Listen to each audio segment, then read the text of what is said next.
Anak-anakku yang terkasih di dalam Tuhan Yesus, Shalom, selamat pagi. Bagaimana kabar kalian hari ini? Setiap kali bertemu dengan Bu Ati, pasti Bu Ati menanyakan itu. Karena Bu Ati ingin anak-anak saat ini dalam keadaan sehat dan tetap semangat belajar.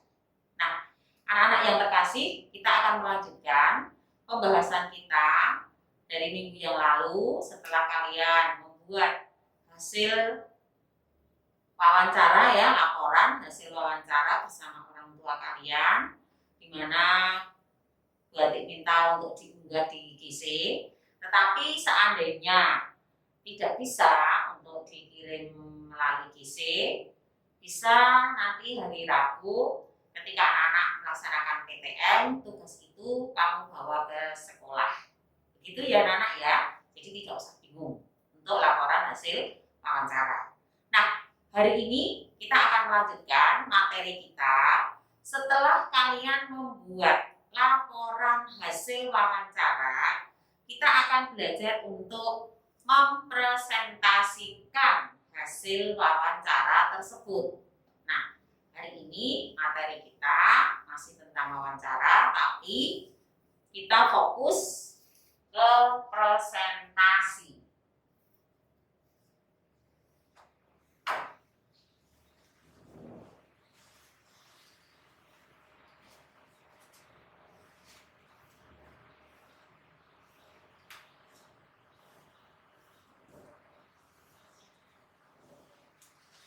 Nah, ini ya anak, presentasi.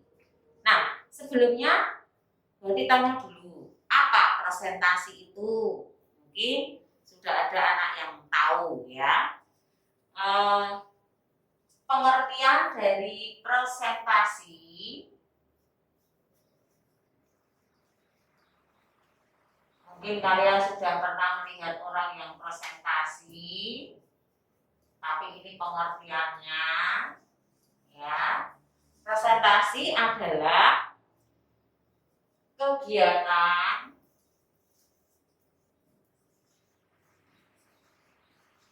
berbicara ya, karena kegiatan berbicara ini berarti lisan ya, di depan kegiatan berbicara di depan orang banyak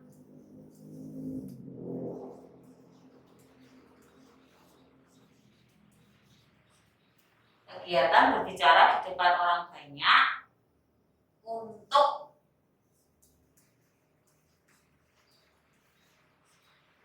menyampaikan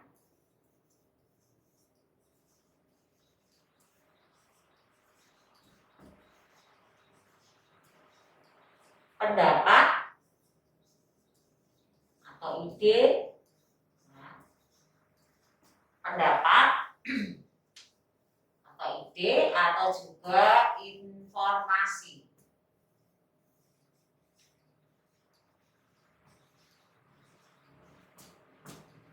Nah, anak-anak, untuk presentasi ini tentunya ada juga kalian yang mungkin berpikir apa bedanya dengan pidato. Nah, jadi begini ya anak, presentasi dengan pidato agak berbeda.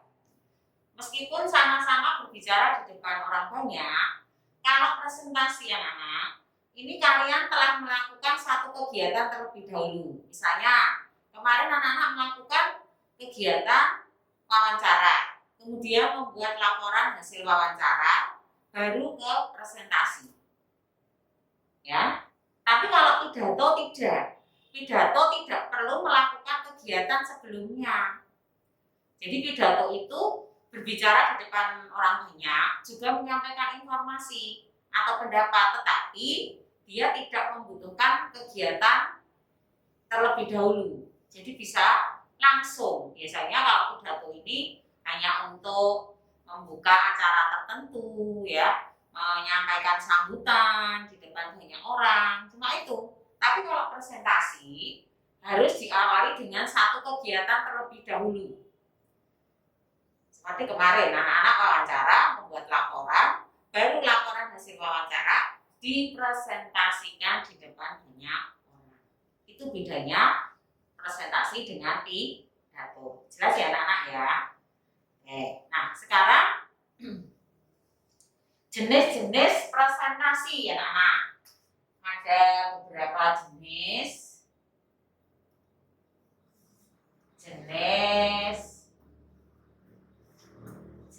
presentasi.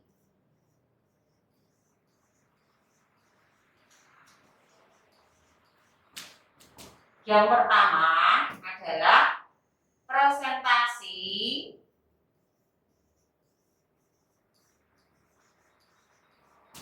dengan naskah.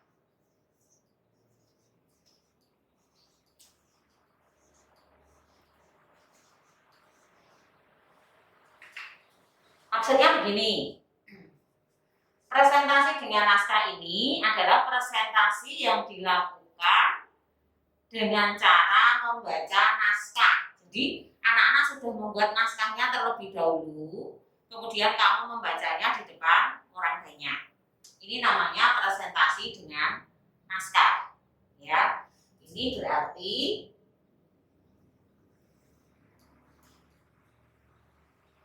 presentasi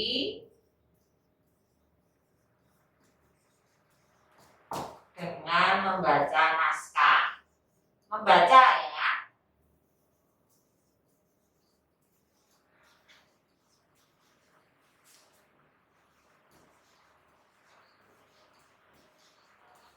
Nah, jadi dibuat dulu, baru nanti dibaca di depan banyak orang.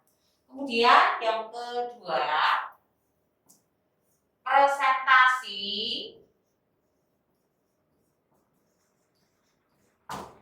tanpa naskah.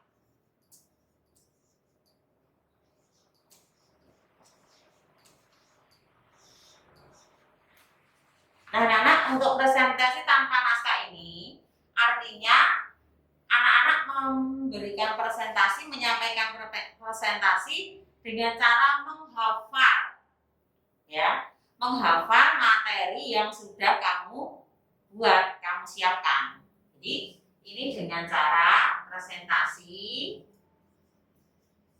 dengan menghafal. Seperti kalau anak-anak mau ulangan ya, menghafalkan. Menghafal materi. Nah, jadi harus dihafalkan dulu materinya. Ini untuk presentasi tanpa naskah. Kemudian yang ketiga, presentasi spontan. Spontan itu maksudnya dadakan, jadi tidak ada persiapan ya. Atau bisa dikatakan, ini istilahnya ya, impromptu. Tulisannya kamu perhatikan, impromptu. Nah, presentasi spontan atau impromptu ini berarti presentasi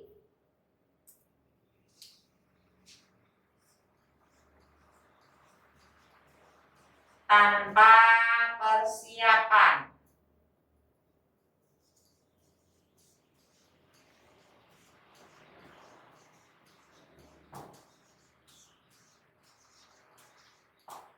Jadi tidak ada persiapan tertentu anak-anak. Kemudian yang terakhir adalah presentasi. Ini ada istilah yang lain ya, yaitu presentasi ekstemporan. Ekstemporan.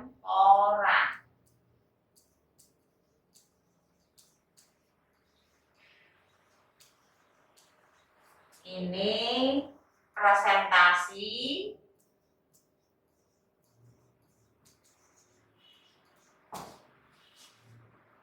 menggunakan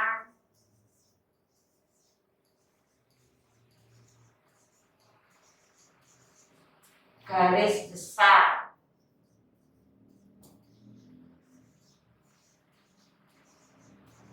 materi.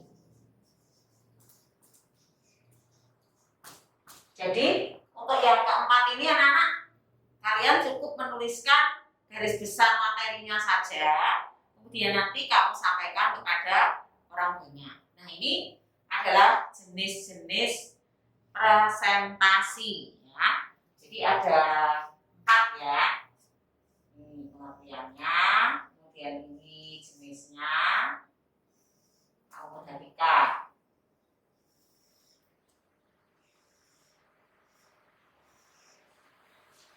Nah, sampai di sini mungkin ada yang mau ditanyakan dulu anak-anak? Udah ya? Nah, sekarang kita akan melanjutkan tujuan. Tujuan dari presentasi.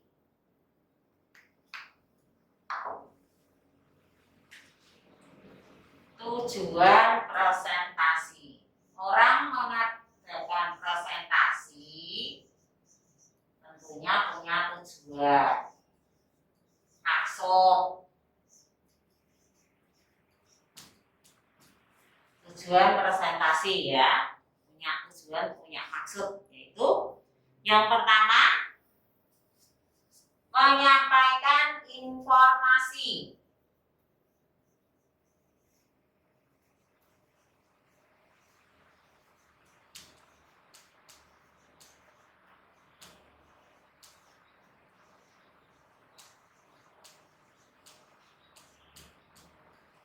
Jadi ada hal-hal yang harus diketahui oleh orang lain, ya, maka perlu disampaikan. Ini tujuan presentasi yang pertama.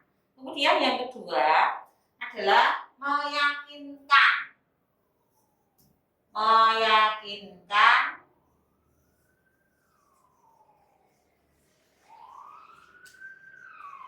pendengar.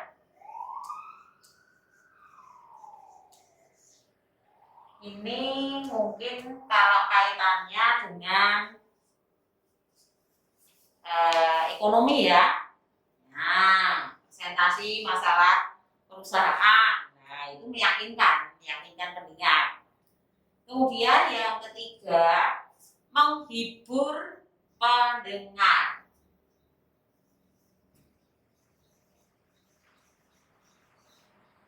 Menghibur pendengar.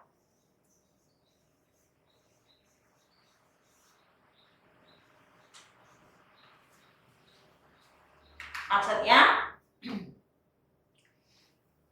pada zaman saat ini ya anak-anak ya, banyak sekali acara-acara hiburan yang tayang di televisi, ya kan?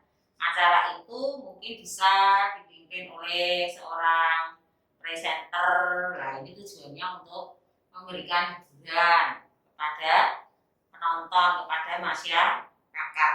Jadi biar masyarakat itu bisa menikmati acaranya dengan baik, itu tujuan dari presentasi mereka.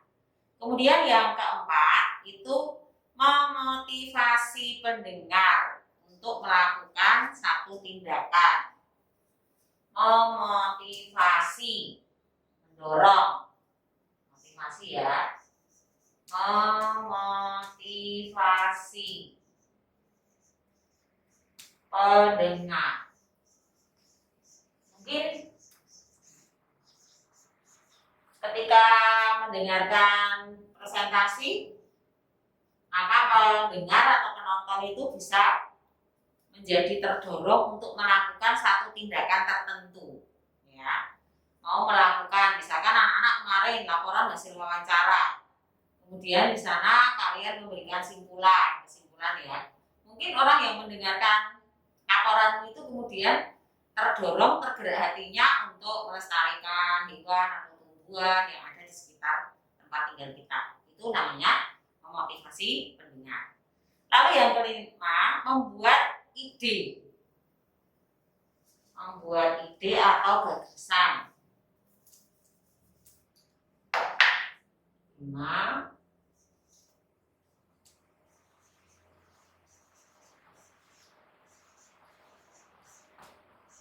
Jadi setelah mendengarkan presentasi, kemudian orang punya ide tertentu, gagasan tertentu untuk tadi memotivasi pendengar tadi.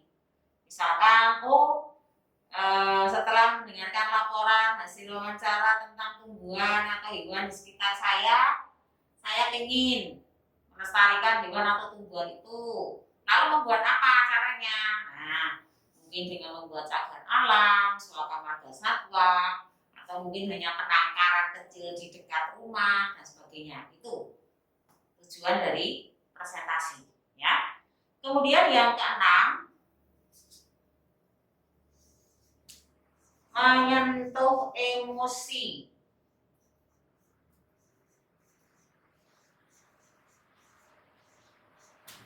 Pendengar.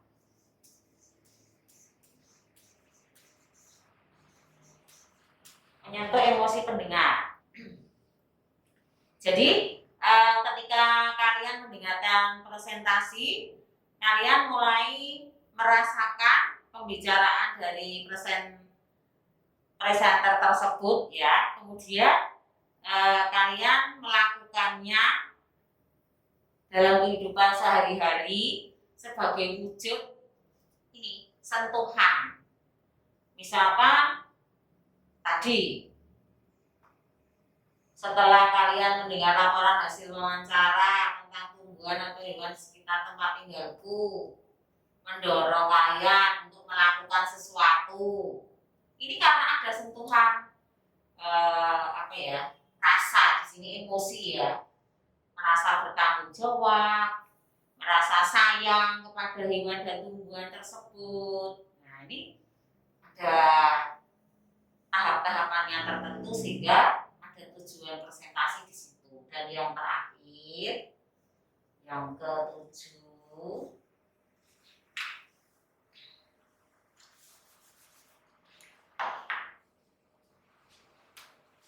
ini tujuan presentasi adalah memperkenalkan diri.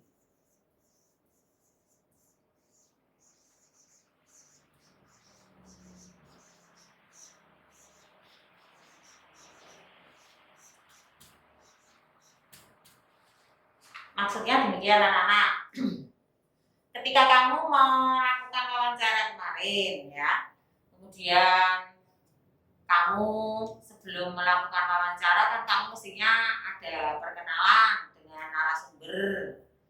Kemudian mungkin pada waktu kalian nanti dewasa, kalian mau melamar suatu pekerjaan, sebelum presentasi kalian perlu memperkenalkan diri dulu juga. Nah, ini tujuan dari presentasi. Demikian anak-anak untuk presentasi, ya.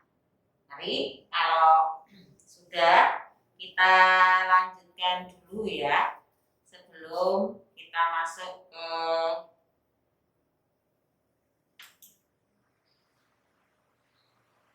cara melakukan presentasi. Coba kamu perhatikan dulu untuk teorinya.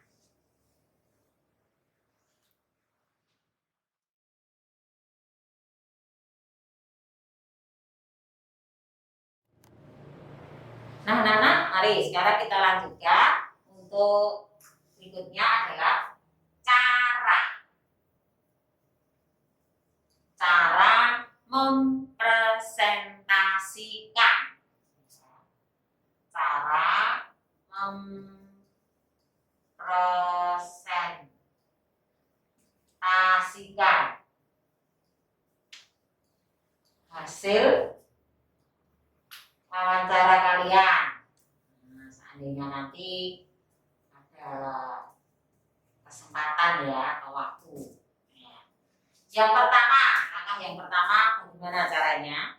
Yaitu membuka presentasi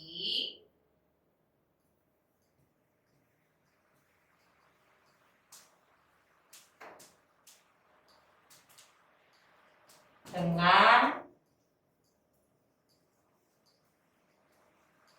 salam, ya, dengan ucapan salam. Ucapan salam ini tergantung situasi, anak-anak. Misalkan pagi ya selamat pagi, siang selamat siang, dan seterusnya ya. Jadi membuka presentasi dengan salam. Kemudian yang kedua, memperkenalkan diri. Nah, jangan lupa ini seperti wawancara, memperkenalkan diri. Kamu sebagai wakil yang akan presentasi bisa memperkenalkan diri. Kemudian yang ketiga adalah menyampaikan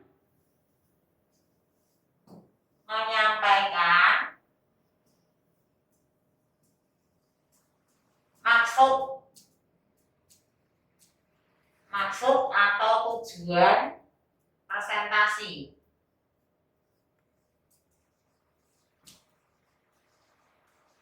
Ya, maksud atau tujuan presentasi.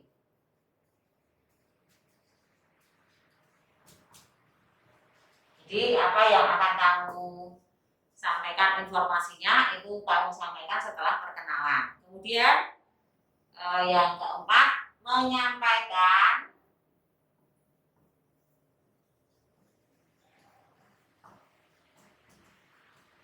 hasil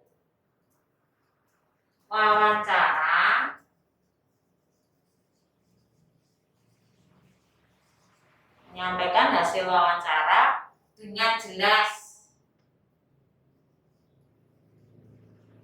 Karena anak sudah membuat, tinggal menyampaikan ya dengan jelas dan rinci. Rinci itu teratur, lengkap, tidak ada yang tertinggal. Dan yang kelima, mengakhiri presentasi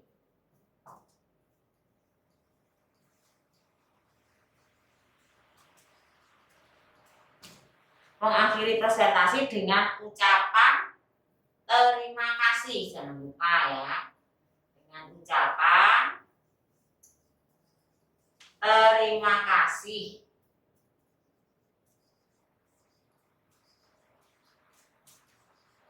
Dan salam penutup.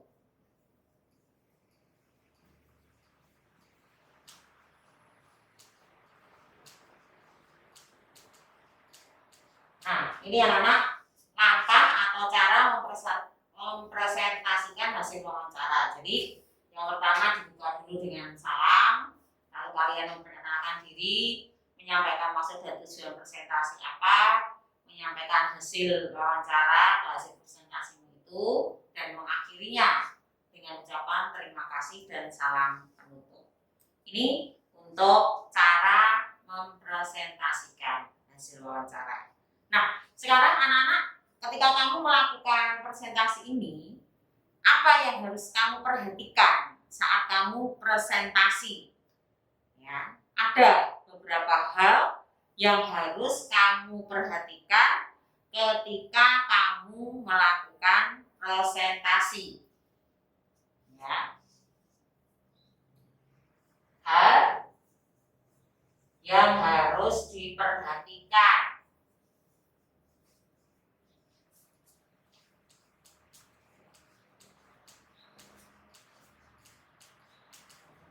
Saat presentasi.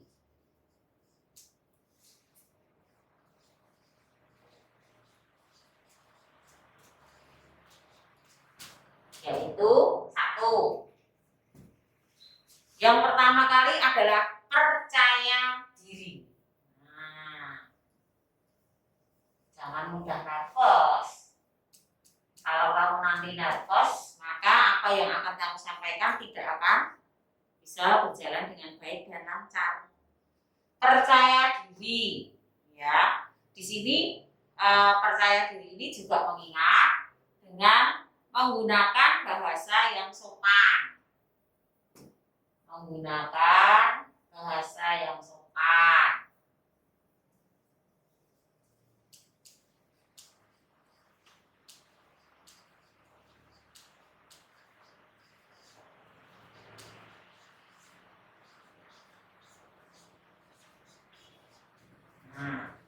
Selain percaya diri, menggunakan bahasa yang sopan, Kemudian yang ketiga, menggunakan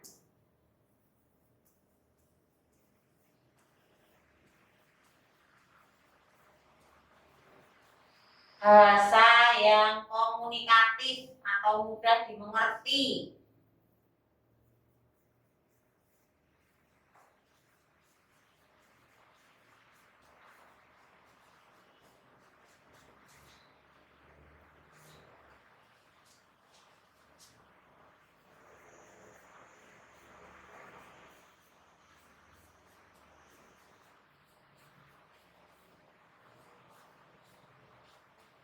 Ya,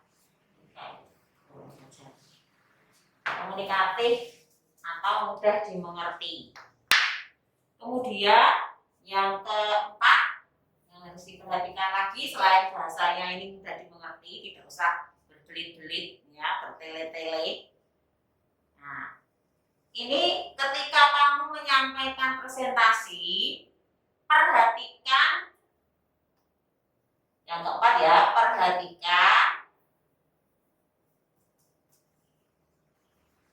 orang yang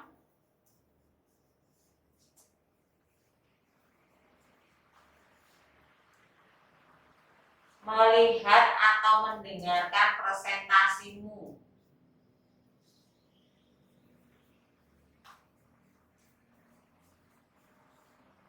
Atau istilahnya penonton.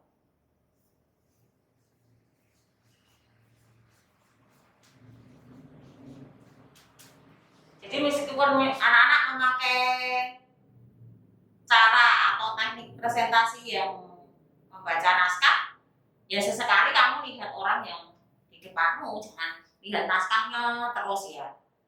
Kalau kamu lihat naskah terus, orang yang mendengarkan, melihat presentasimu, malas. Kenapa saya tidak diperhatikan? Lihat catatan terus, ya kan? Sesekali dilihat mereka. Tuh, jadi jangan membaca catatan terus tanpa melihat orangnya. Kasihan orang yang mendengarkan karena tidak dianggap ada ya. Mendingan nggak usah mendengarkan presentasi aja di rumah tidur ya. Itu anak-anak. Jadi ini penting ya nomor 4. Nah, dan yang terakhir ya, yang terakhir ini juga penting. Kalau kalian menggunakan teknik presentasi yang menghafal, ya, mending kamu mengantisipasi lupa itu dengan membuat poin-poin atau tadi ekstemporan ya. Itu lebih bagus daripada kamu menghafal, ya.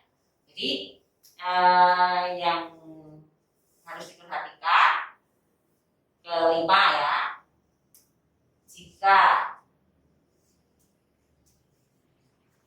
kesulitan menghafal, mungkin anak-anak menghindari teknik yang menghafal aja. Jika kesulitan menghafal, gunakan catatan kecil atau kamu pilih tekniknya yang pas.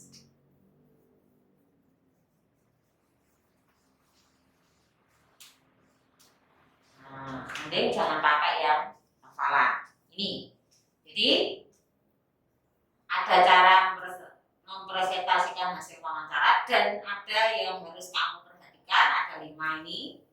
Percaya diri itu penting, modal utamanya.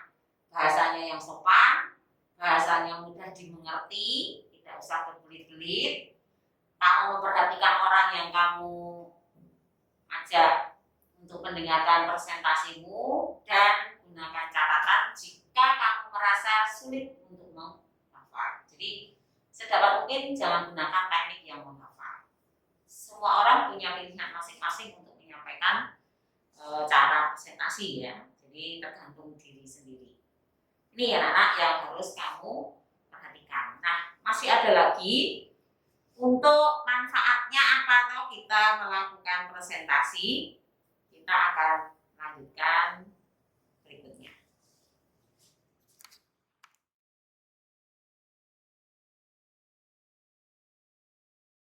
Nah, sekarang Kita lanjut untuk manfaat presentasi ya Nana ya. Yang pertama, melatih percaya diri. Nah ini, jadi biar kamu itu latihan untuk berhadapan dengan banyak orang, ya bicara di depan banyak orang ini. Kemudian yang kedua, melatih melancarkan komunikasi.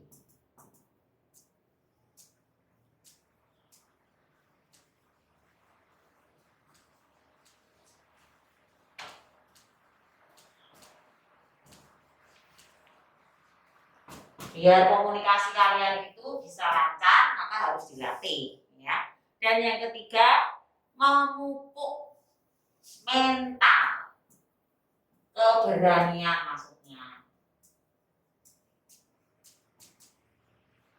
Keberanian. Berani tidak bicara di depan banyak orang. Ya. Kemudian anak-anak, kalau kalian bisa menggunakan presentasi dengan baik dan benar, ya, maka akan dinilai baik presentasimu. Jika ya, presentasi dinilai baik jika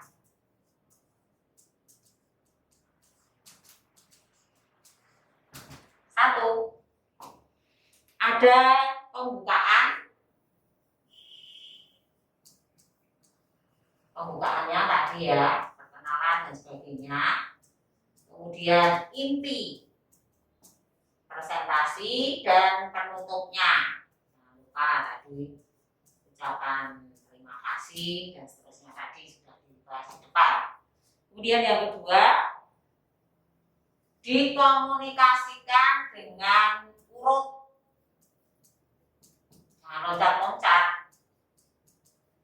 Jadi sebuah presentasi itu harus urut, ya, runtut.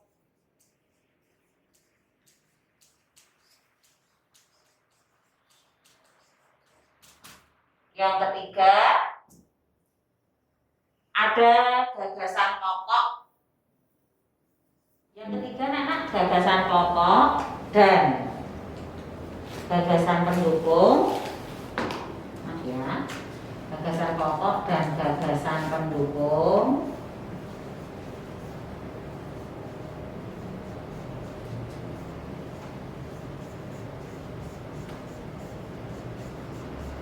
Sesuai tema.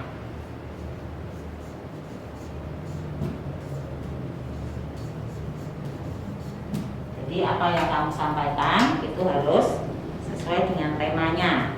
Kemudian yang terakhir, yang keempat, presentasi dinilai baik jika ya, ada fakta. Ada fakta yang disajikan dengan benar.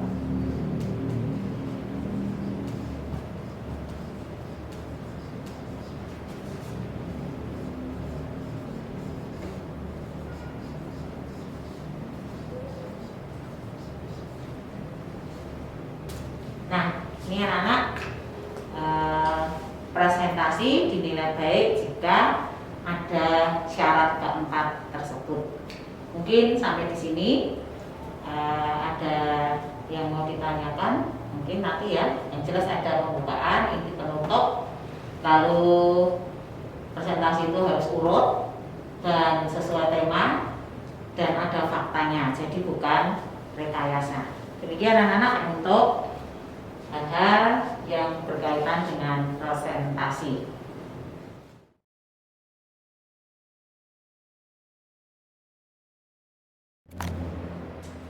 Nah, anak-anak, kita lanjutkan lagi. Sekarang kita akan membahas tentang kosakata baku dan kalimat efektif. Kosakata baku ini kaitannya dengan penulisan hasil presentasimu, kemudian kalimat efektif nanti ketika kamu menyampaikan kepada para penonton atau pendengar, gunakan kalimat yang efektif. Nah, sekarang kosakata itu adalah kumpulan kata. Kosakata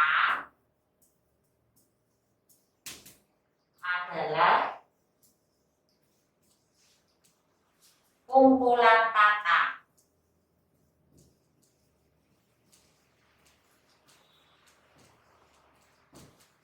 Kumpulan kata yang dimiliki seseorang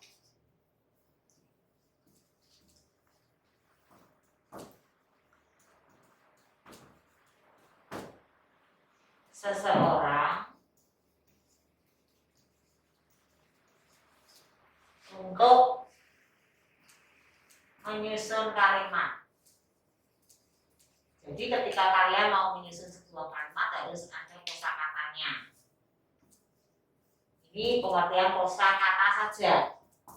Kemudian untuk kosakata baku, karena yang akan kita bahas adalah kosakata baku ya. Kosakata baku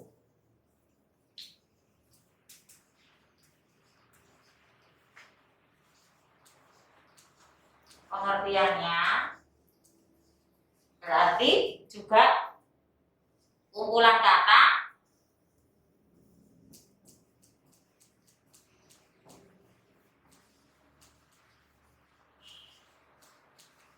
ya, yang penggunaannya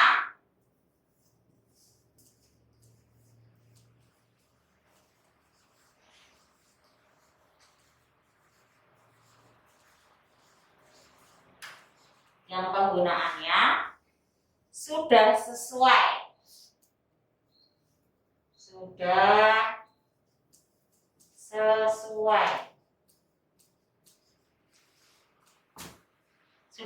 dengan apa anak? Sudah sesuai dengan UFB, aturan ya, aturan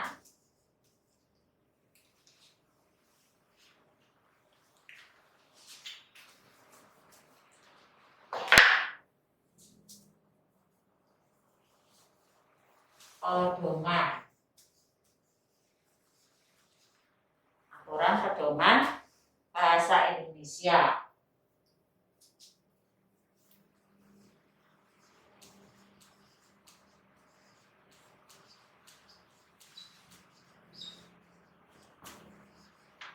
Atau biasanya disebut UFB. Masih ingat gak ya anak-anak tentang UFB?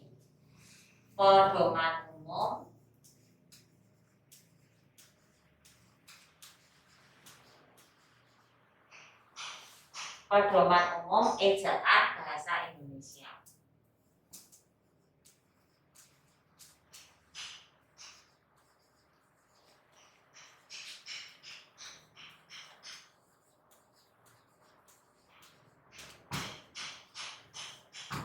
Nah, anak untuk kosakata baku ini bisa kamu lihat nanti tabelnya ya.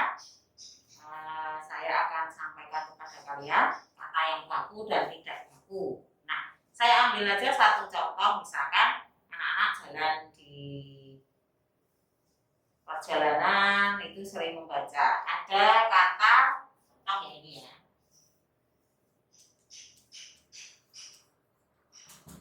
Apotik atau apotik atau apotek. Nah ini ada orang yang menuliskan apotik, ada orang yang menulis apotek ya. Yang apotik ini kata yang ternyata ya tidak baku, berarti ini harusnya tidak digunakan. Yang benar kalau menulis kata apotek itu ya apotek pakai E.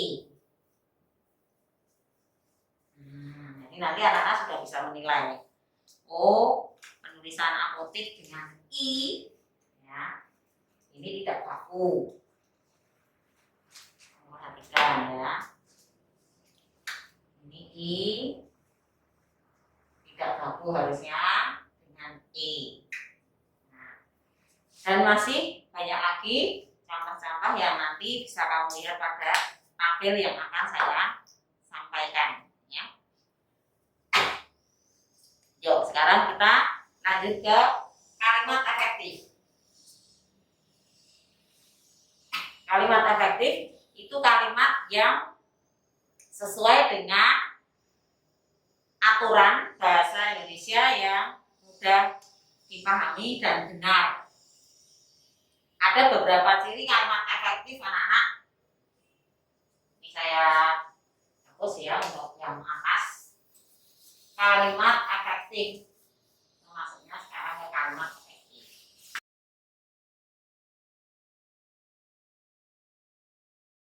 Ciri kalimat efektif. Di kalimat efektif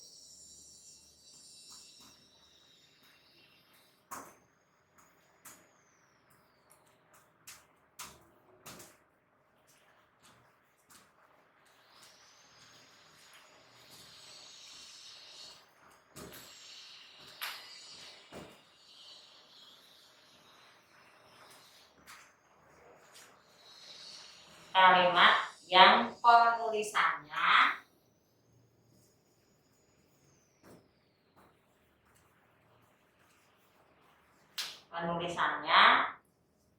sesuai dengan kaidah atau aturan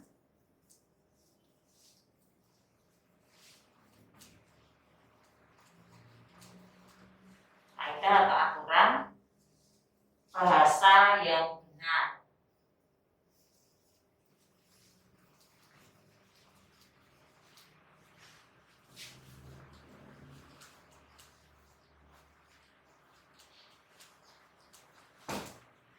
Sekarang cirinya ya, ciri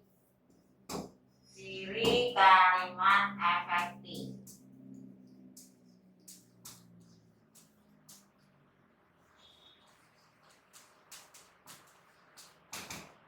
Yang pertama, cirinya adalah hemat. Ini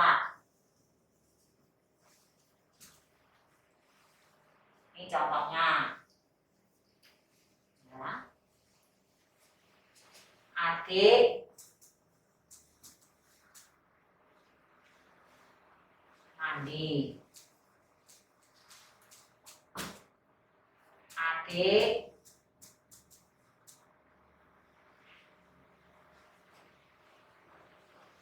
berpakaian.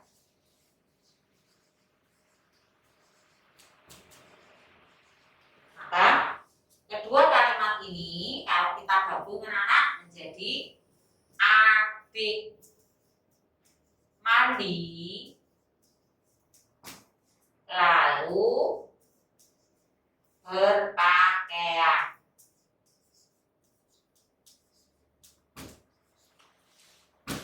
Di sini kata adik, dua kata adik ini ya, ini hanya kita tuliskan sekali saja. Tidak adik mandi lalu adik berpakaian, tidak begitu. Tetapi adik mandi lalu berpakaian, ini yang benar. Ya. Kemudian ciri yang kedua adalah sesuai EYD. Sesuai EYD. EYD itu ejaan yang disempurnakan.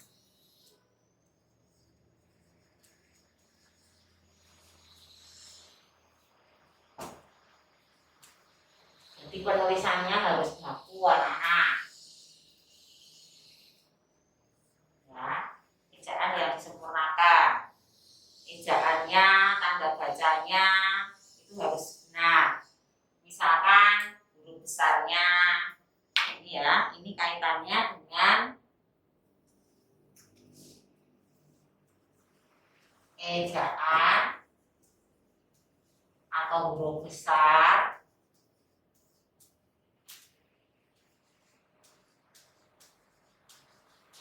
dan tanda baca.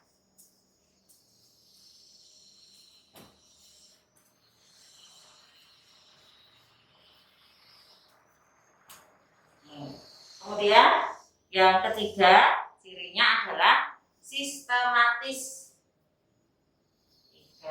Sistematis.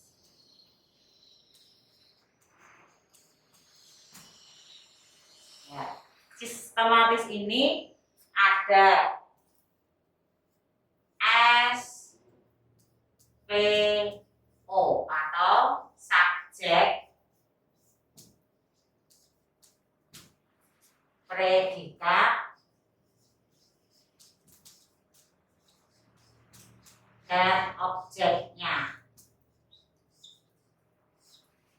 Ya. Ada subjek, predikat, dan objek. Misalkan contohnya, ini saya beri contoh. Ibu memasak sayur bayam.